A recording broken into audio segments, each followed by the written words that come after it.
मैं अपने YouTube channel पे आप सभी का बहुत बहुत स्वागत वंदन अभिनंदन करती हूँ और मैं हूँ वंदना मिश्रा वाराणसी से। और आज मैं आप लोग को सुनाऊंगी बहुत ही प्यारा सुंदर सा सोहर गीत। ये सोहर गीत आप लोग पूरा सुनिएगा। अगर आप लोग को अच्छा लगता है तो लाइक शेयर कमेंट सब्सक्राइब जरूर करें और अपना आशीर्वाद भर भर के दें। प्लीज़ फुल वॉच करके जरूर सुनिएगा और अपना आशीर्वाद भर भर के दीजिएगा। हर हर महादेव, जय श्री कृष्ण, राधे राधे। सुबह की सुहाना घड़िया तलना जनमली ललना जनमली हो सखिया बजै लागी आनंद बधैया महल गूंजे सोहर महल उठै सोहरी हो सखिया बजै लागी आनंद बधैया महल उठै सोहर महल उठै सोहरी हो। आई गए गोत गोतिनिया पर जनउनिया पर जनउनिया हो सखिया तबहुया नाई सोहर करे ननद बीना करे ननद बीना हो सखिया तबहु नायंगना सोहर करे ननद बीना करे ननद बीना हो।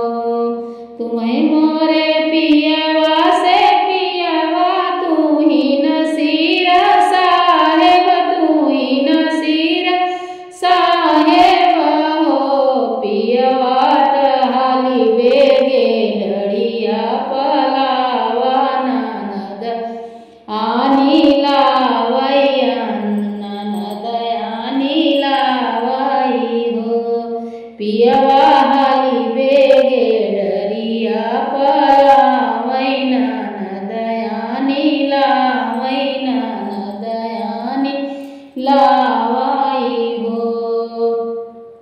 डरिया से उतरी ननद रानी डेवरी के ठाड़ी भाई डेवरी के ठाड़ी भाई हो भौजी हम लेबै तोहर कंगनवा तबै काजर देबै तबै काजर देबै हो भौजी हम लेबै तोहर कंगनवा तबै काजर देबै तबै काजर देबै हो।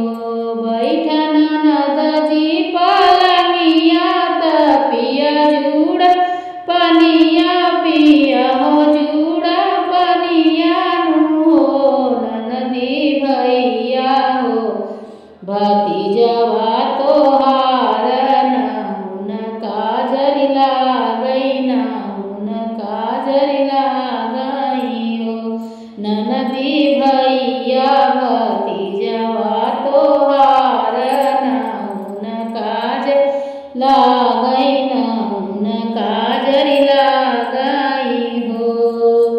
बोलिया त भौजी बोलत बोलत ना लजालू बोलत ना लजालू हो भौजी भैया हो भतीजवा